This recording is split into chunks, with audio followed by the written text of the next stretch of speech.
ऐलान करता हूं, मेरे घर किसी बेटे ने जन्म नहीं लिया। अगर लिया भी था तो आज मेरे लिए मर चुका है। आज मैं अपनी चिता को अग्नि देने का अधिकार भी इनसे छीनता हूं।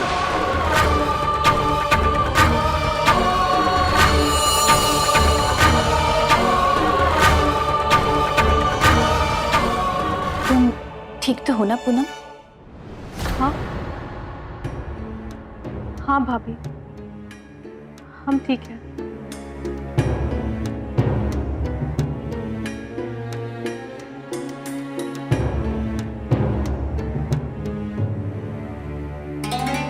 वैसे चाचा जी को देखकर लगता नहीं कि उनमें इतना गुस्सा है।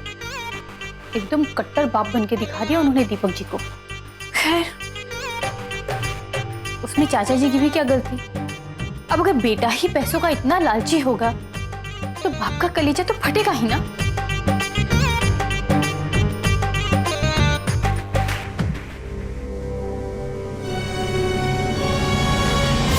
पूनम बेटा, जो हुआ उसका दुख हमें भी है, लेकिन वक्त के साथ सब ठीक हो जाता है।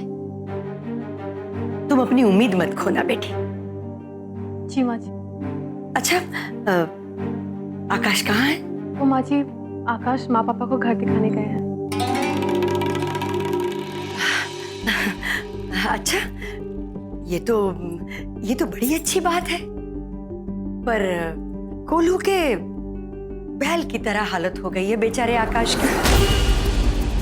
कितना दौड़ेगा अकेला वो भी। यहाँ कारोबार भी संभालना है और वहाँ उसके सास ससुर जी इतनी घोर विपत्ति में फंसे पड़े हैं, तो उनकी मदद करना भी जरूरी है।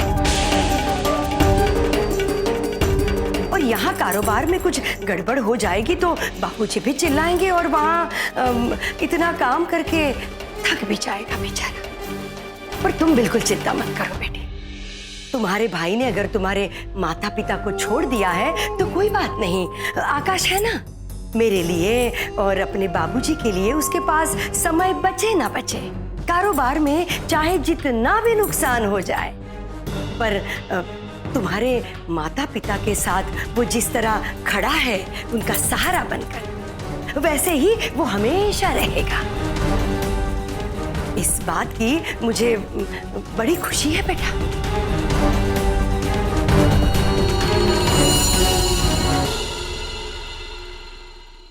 अच्छा तो मालकिन जी, मुझे कुछ पैसे चाहिए। पैसे चाहिए माँ जी? क्यों माँ जी? तुम तो जानती हो ना, हर हफ्ते मैं मंदिर में दान करती हूँ। माफ कीजिएगा माँ जी, अगर घर खर्च के लिए दिए गए पैसों में से आप दान धर्म करेंगी तो घर का खर्चा कैसे चलेगा? अगर आपको दान धर्म के लिए पैसे चाहिए तो आप बाबूजी से जाकर मांगिए, मुझसे नहीं। यहाँ अपनी रसोई में मसाले खरीदने के लाले पड़े हुए हैं और आप दूसरों की रसोई में तड़का लगाने की बात कर रही हैं। लगता है तुम्हारी दुखती रग पर हाथ रख दिया मैंने। अब पता चला कि मैं कैसे घर खर्च चलाती थी।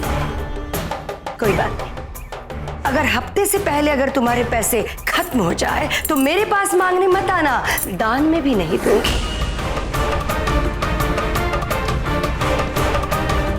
तो पैसे हाथ भींचकर और बुद्धि खोलकर खर्च करना।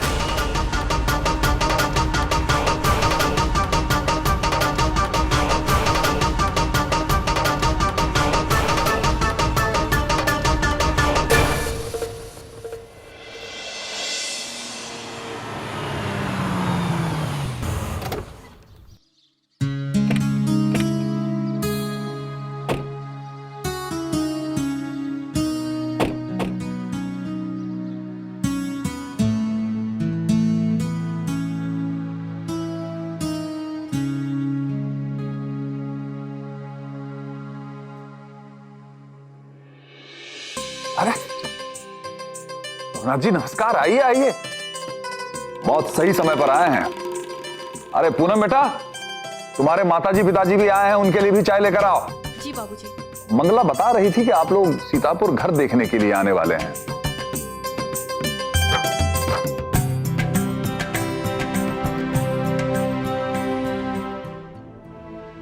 अरे आप लोग खड़े क्यों हैं? बैठिए ना।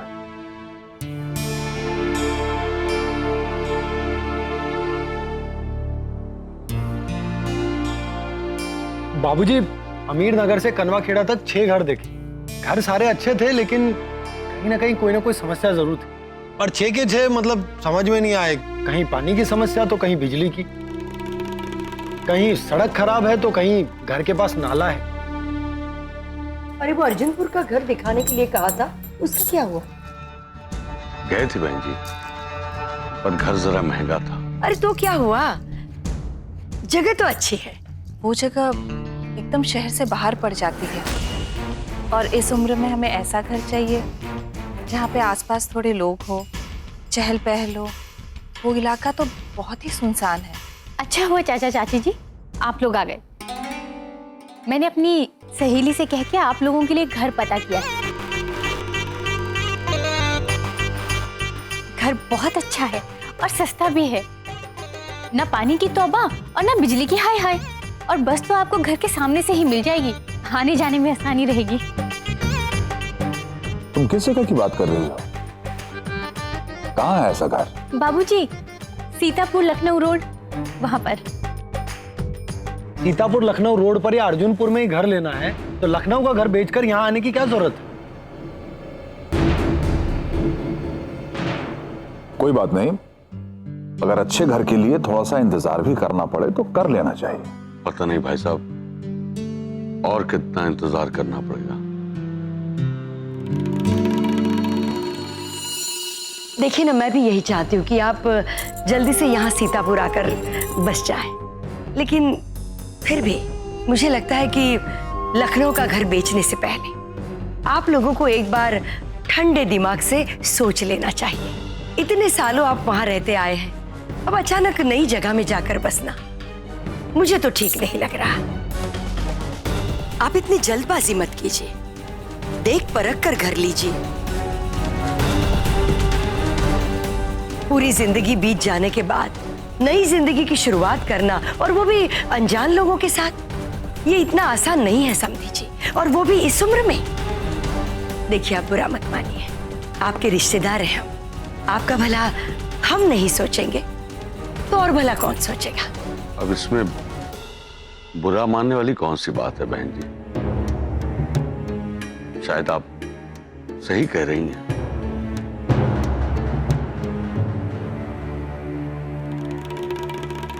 बहू, जरा रसोई में तो चलो मेरे साथ, नाश्ता लाने में मेरी थोड़ी मदद करो।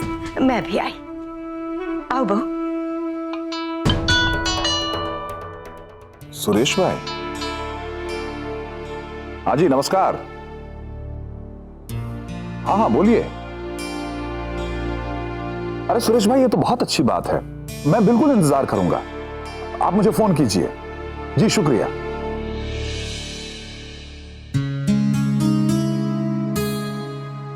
हमारे घर की खिड़की से बाहर देखेंगे ना तो आपको एक पुराना घर दिखेगा। वो घर शर्मा जी का है। घर कई सालों से खाली पड़ा है। मैंने किसी से कहा था कि उस घर के बारे में पता करो। मालूम आपको मुझे क्या पता चला? शर्मा जी उस घर को बेचना चाहते हैं। देखिए प्रभुनाथ जी, हो गई ना आपकी मन की मुराद पूरी। ये घर हमारे मोहल्ले में है, सस्ता भी है, और आपकी बेटी के ससुराल के बगल में है।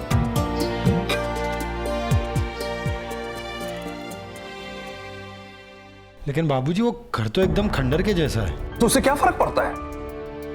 उस खंडहर को तोड़वाकर अपनी पसंद का वहां पर घर बनाया जा सकता है। क्यों प्रभुनाथ जी? बिल्कुल भाई साहब, बल्कि ये तो और अच्छा रहेगा।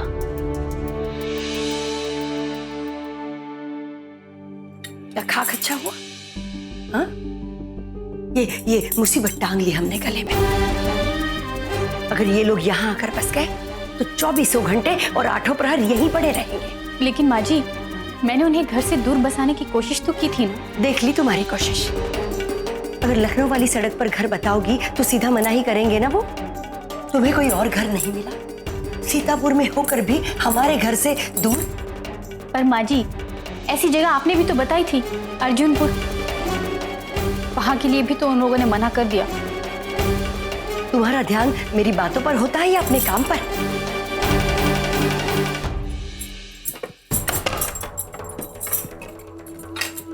आखिरी मौका दे रही हूं तुम्हें, उन्हें यहां से दूर और तुम्हें अपनी तिजोरी की चाबी के पास करने का।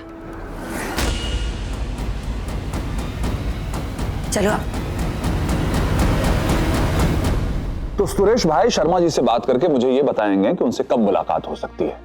तो अगर सब कुछ ठीक ठाक रहा तो इस जगह का सौदा पक्का समझिए। अरे वाह, कौन सी जगह पसंद आ गई? अरे वही अपने घर के बगल में वो टूटा फूटा मकान है ना, उसी के सौदे की बात चल रही है।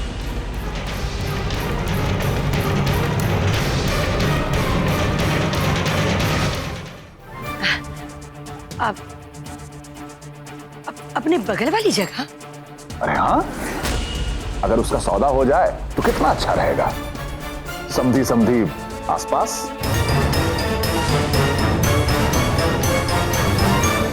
हाँ पापा, अगर ये जगह मिल जाए तो सच में बहुत अच्छा होगा।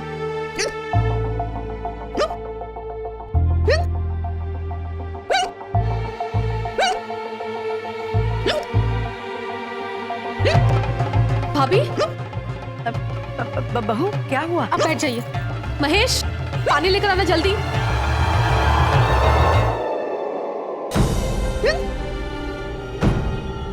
अभी अरे जल्दी लेके आओ पानी। जल्दी।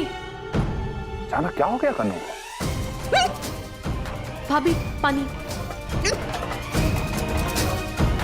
क्या? डॉक्टर को फोन करो। जी बाबूजी। बाबूजी, मैं बिल्कुल ठीक हूँ।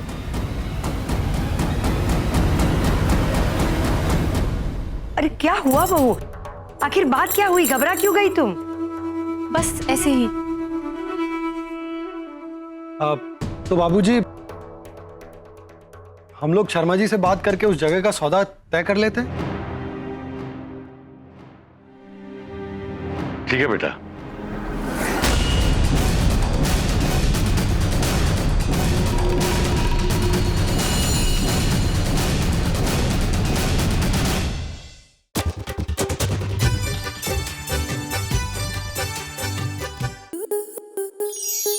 आपके मनोरंजन पर अब नहीं लगेगा कोई ब्रेक। स्टार प्लस के बेहतरीन शोज देखने के लिए लाइक, शेयर और सब्सक्राइब करें स्टार प्लस यूट्यूब पेज को।